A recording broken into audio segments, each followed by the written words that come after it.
Alright guys, today we're going to be looking at a tool. This is a heat gun by Drill Master, but before we get into that, hit that subscribe button, hit that like button, and if you want to buy this or something basically the same thing, check it out in the description below. I've got links for that. So this is a heat gun, which is essentially an industrial blow dryer.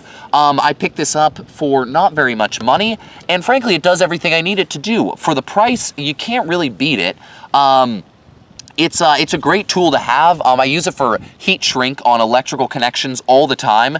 I use it to dry things off and heat things up.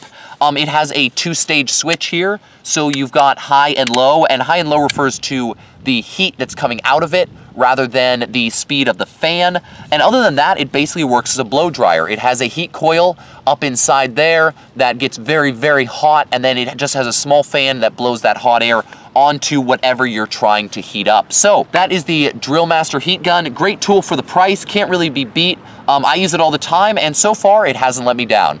Hit that subscribe button, hit that like button. If you want to purchase this, check that in the description below, and have a great day.